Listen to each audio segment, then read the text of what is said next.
साल, जी हाँ, पूरे 7 साल से एक आवाज़ लगातार हमें चेतावनी दे रही है। उस आवाज़ का नाम है प्रशांत भूषण।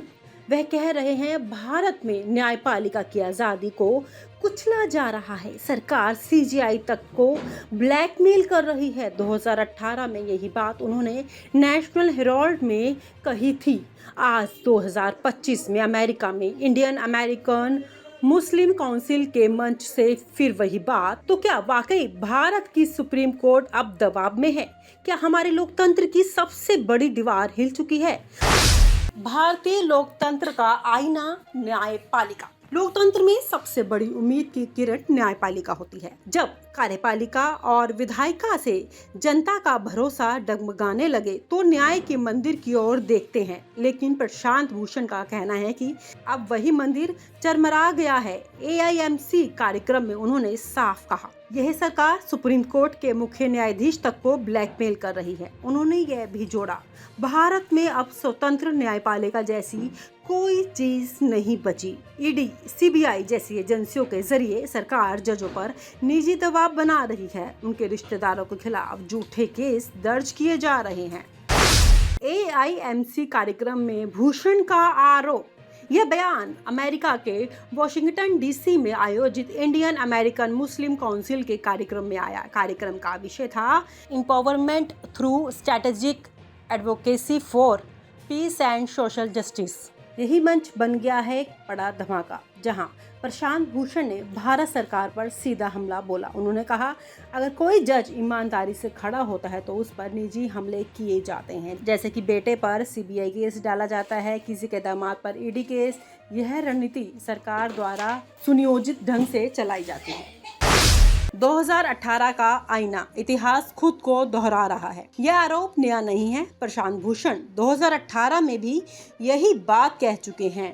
उस समय नेशनल हेराल्ड में एक लंबा लेख छपा था जिसमें भूषण ने साफ कहा था, भारत की सरकार न्यायपालिका को पूरी तरह अपने नियंत्रण में लेना चाहती है। सुप्रीम कोर्ट में केस का बंटवारा सत्ता के इशारे पर होता है। मुख्य न्यायाधीश को निजी मामलों में उलझाकर सरकार मनचाहे निर्णय करवा रही है। यही नहीं, 2018 में सुप्रीम कोर्ट के 4 सीनियर जजों के एक अभूतपूर्व प्रेस कॉन्फ्रेंस कर देश को चेताया था कि न्यायपालिका पर खतरा मंडरा रहा है। वही चेतावनी अब 2025 में दुगनी ताकत से दोहराई जा रही है। दबाव के नए औजार, डिजिटल निगरानी। अब सवाल ये है कि आज के दौर में सरकार यह दबाव कैसे बना रही है? प्रशांत भूषण के अनुसार अब डिजिटल निगरानी सबसे बड़ा हथियार बन चुका है। जजों के फ़ोन टेप किए जाते हैं, व्हाट्सएप चैट्स, ईमेल्स और यहाँ तक कि निजी कॉल्स की भी रिकॉर्डिंग करके दबाया जाता है। अगर कोई जज सरकार के खिलाफ जाने की हिम्मत रखता है तो उसके परिवार वालों को निशाना बना दिया जाता है। ये सब भूषण ने खुलकर एआईएमसी के मंच से कहा। उनका दावा है, आज सुप्रीम कोर्ट में कोई भी संवैधानिक पीठ सरकार के खिलाफ फैसला देने की स्थिति में बिल्कुल नहीं है। हर जज को पता है कि अगर मैं गलत दिशा में गया तो मुझे और मेरे परिवार को इसकी कीमत चुकानी पड़ेगी। न्यायपालिका की चुप्पी एक साजिश।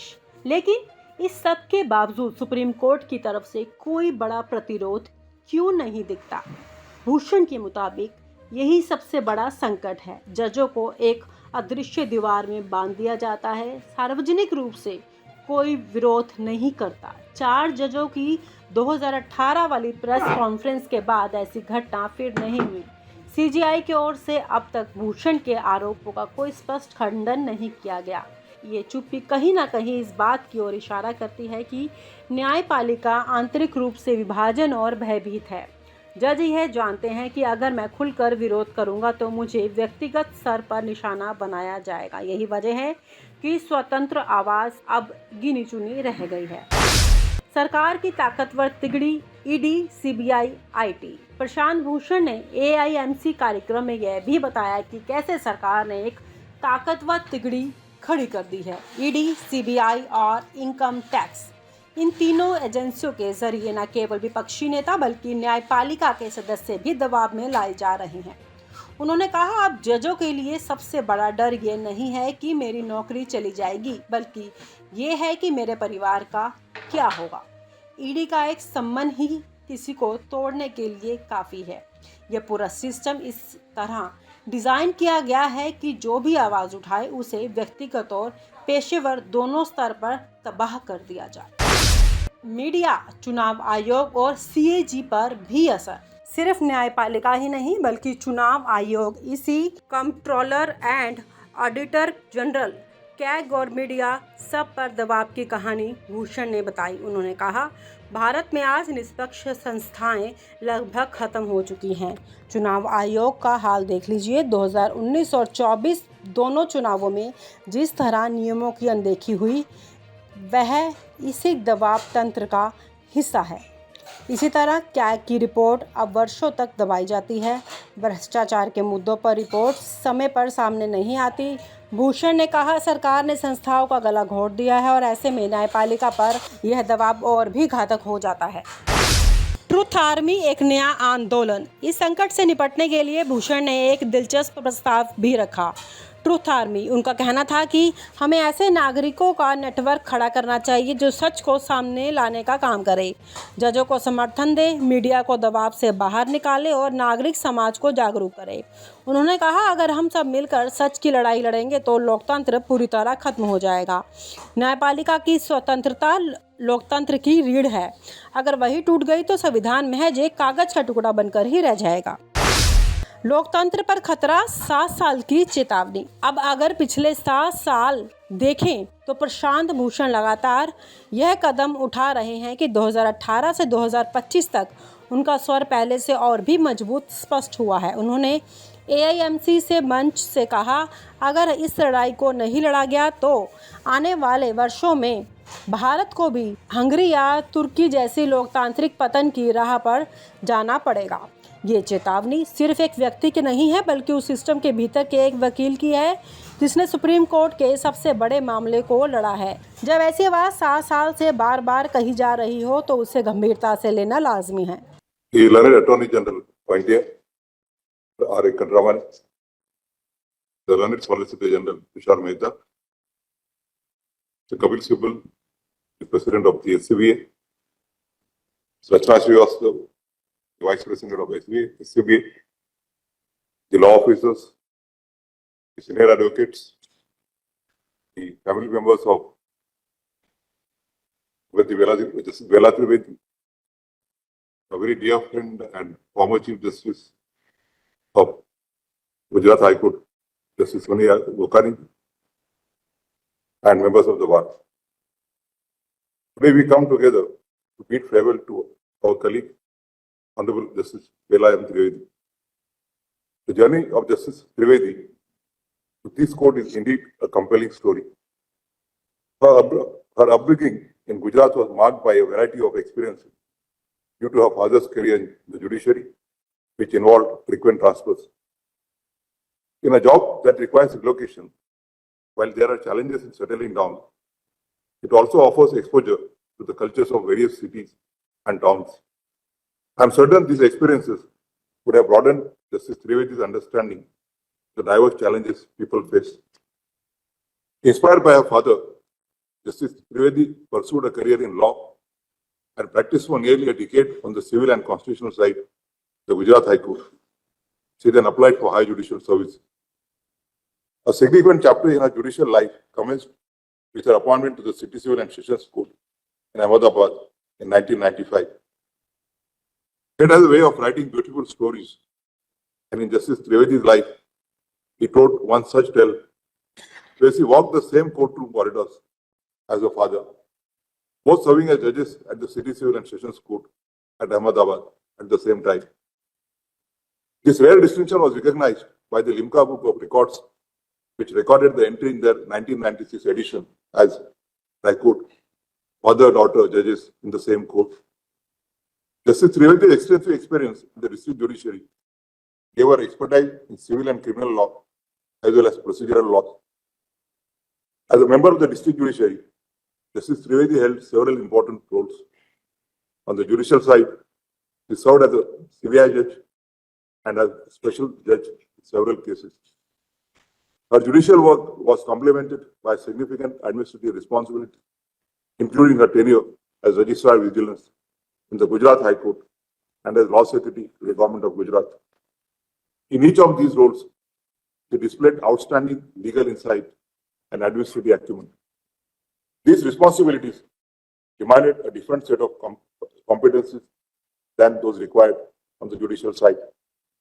While adjudication calls for analytical rigor, neutrality, and legal interpretation, administrative roles require strategic planning, policy making, insight, institutional management, and the ability to coordinate across departments, stakeholders.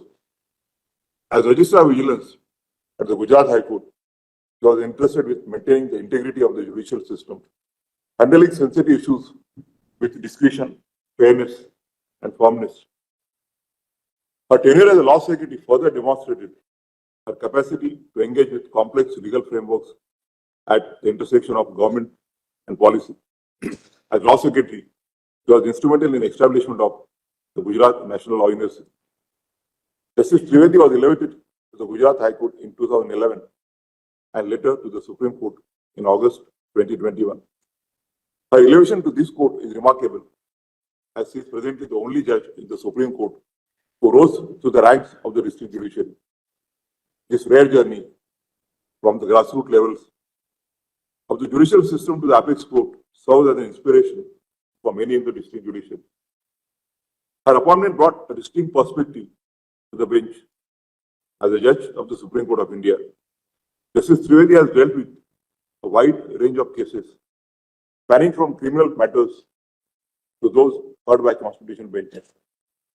I had the opportunity to share the bench with her during the proceedings of the 7-judge bench, hearing on a significant constitutional question of whether subclassification among scheduled castes is permissible under the Constitution.